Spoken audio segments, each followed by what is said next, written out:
quickly. Yeah, you should have just gone like that.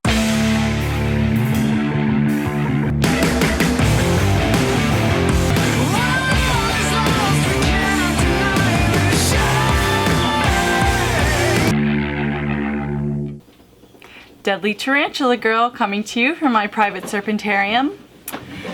I'm bringing you a special video tonight. This is a psychopathic OBT rehouse. Now I have a dear friend of mine who lives nearby who is a large, hulking man who can really handle anything from venomous reptiles to gators, but yet cannot rehouse the OBT.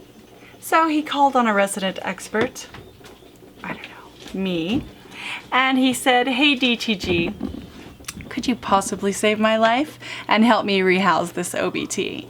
And so I'm really hoping that I'll be able to do this gracefully, but I'm going to set up his OBT in his enclosure with his substrate, and hopefully this lady won't give me a run for my money. Let's get started. So to get started, I have the container that my friend likes to use. I will try to find a link for these exact containers. Hopefully you guys can get them on Amazon, since I know you all are from all around the world. I have my OBT in her smaller enclosure. I have a syringe bulb with water, spray bottle, nets, tongs, and the substrate that he likes to use is a vermiculite cocoa fiber blend with some ardesia leaves, which are good to inhibit mold. I actually use those in my poison dart frog and crested eyelash gecko tanks because they're under a rain chamber that rains several times a day, and it tends to get a little bit yucky, and that's a nice easy way. Those plus arthropods are a good way to kick back any mold growth. So, little side note there. I've got my container. I already drilled some holes in it. You can use a fine drill or you can use a soldering gun. The only warning I have for the soldering gun, it makes really nice smooth holes versus kind of sharper holes that a drill can leave. Now if you have these little hard nodules of plastic, you can always hit them with some sandpaper, but then that does tend to scuff up your plastic. And the soldering gun, the biggest drawback is the yucky, smoky plastic smell that you get, which obviously is not good to breathe in. So solder in an open, airy environment. Now, my dear friend wanted me to send some words of wisdom along the way that with an OBT or another defensive species, a black lid is not the way to go because you can't always see where your animal is, and also a screw top is particularly difficult in a species that is so close to the lid and going to be webbing up that lid, because almost every time you take the lid off, damaging their web, versus a pop top container where it might have some webbing on it, but you can usually gently peel it away without destroying their work. Little note to self on that one. Okay, I'm going to secure the lid just to make sure, in case that gets knocked over, we're not going to have a loose animal. So we have an enclosure. It's got holes around the rim and a few in the top. Depending on how dry or moist your environment is, might depict how many holes you want. If you're in a drier environment, you'd want fewer holes because then your tank will dry out too quickly. Okay, another note. I am sitting, however, I have plenty of room to stand quickly. If this animal were to jump on my chest, run up to my head, whatever, and I do have people here in the room helping me, although that's not always the case. Handle your OBT with caution. Okay, this keeper does like a thicker substrate than I often use, and so you're gonna see me pouring more vermiculite than I often do. And he's a really good keeper. We all kind of have our own ways of doing things, and he's really good. He's actually about 10 years into it and highly knowledgeable. It's just that we talked about this animal being able to live in this tank for quite some time when she was a little sling, and suddenly he realized that she's far too large, and then gave me a call and said, hey DTG, think I could swing by and get some help from you? And I said, no problem, friend. This is an Exoterra brand, and I can try to link all of these products below.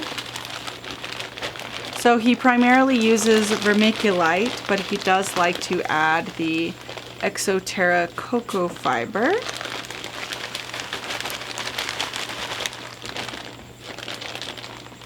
This is a cool little package deal that you can get. So what I'm going to do is dampen it, mix it, and then I'll add the leaves in after. Some people like them broken up and mixed in there. I usually like to just lay them in there whole, but that's totally personal preference. As far as I know, one is not more beneficial than the others. In my frog and gecko tanks, I kind of like them because not only are they good for the ecosystem, they're kind of decorative too. And this person does tend to have more decorative, naturalistic, pretty, attractive tanks than I do in general, because he runs much smaller numbers. So it's logical that if you have more time to spend with each animal, then you can do fancier things with their enclosure. Surprisingly, the animals don't usually care. It's more for the viewing pleasure of the keeper. And so you can mix this with your hands. You can mix it with a tool, or whichever you prefer. I know that he is a big fan of vermiculite for all the same reasons I am, but he also likes a little more structure in his substrate, and that is what the cocoa fiber is for.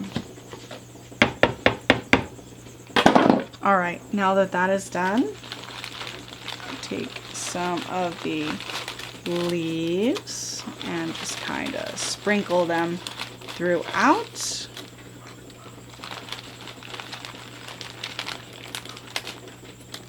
Might want to, oh, I like the way these smell too. I forgot I haven't taken any fresh ones out of a bag in quite a while, because actually these last for a long time. I only put new leaves in my tanks with my rain chambers ever so often.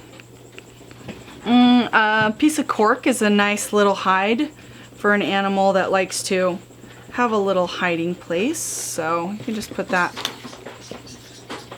Crazy rat fight, sorry about that.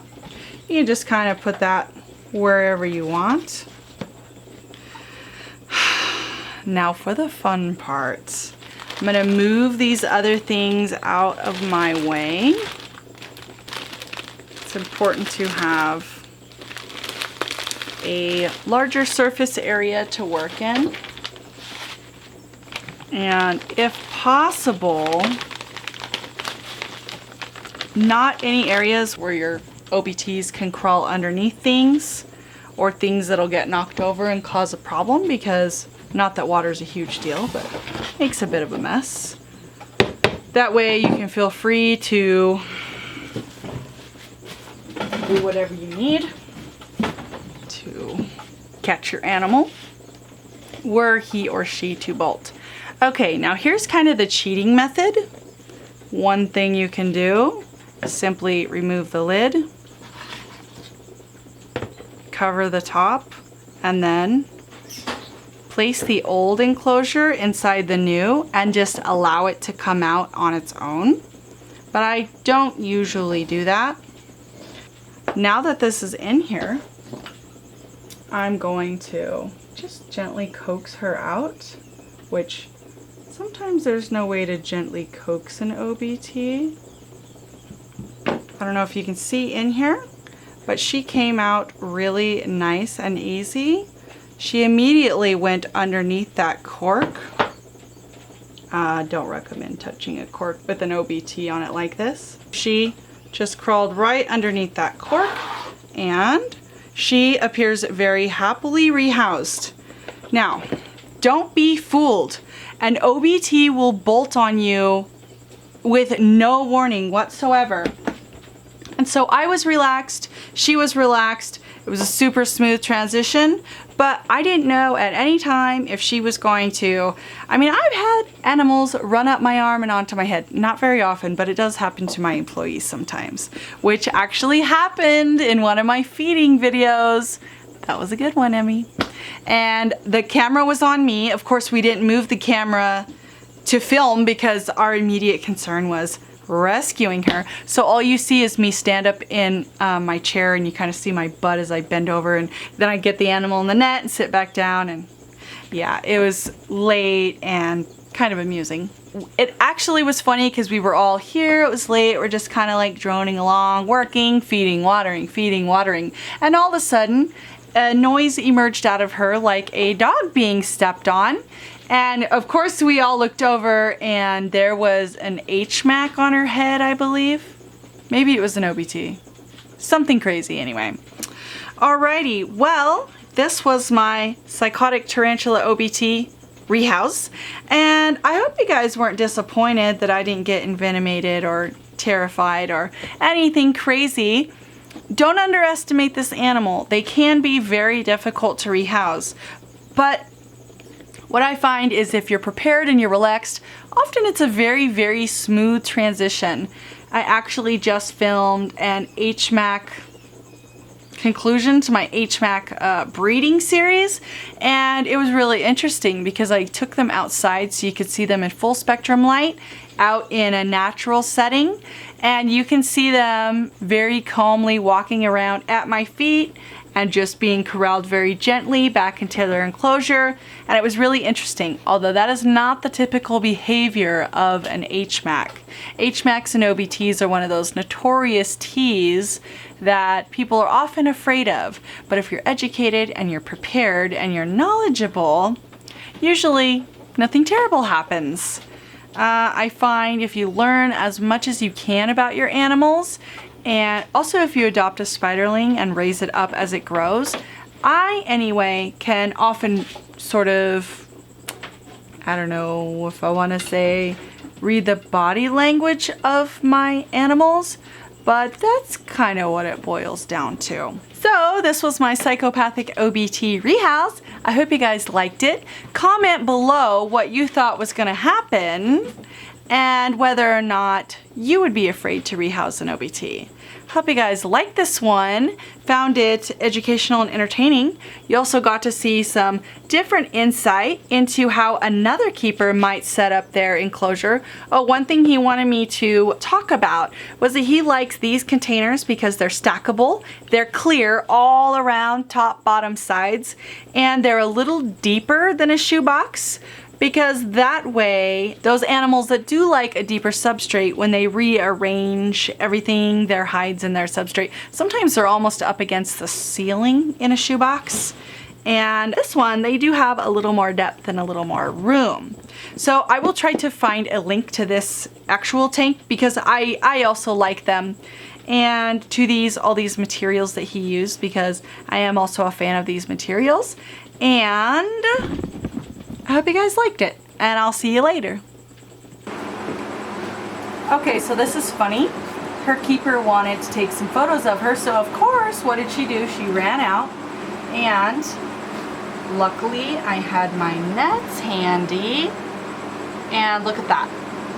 How easy was that? No danger to myself or to the animal.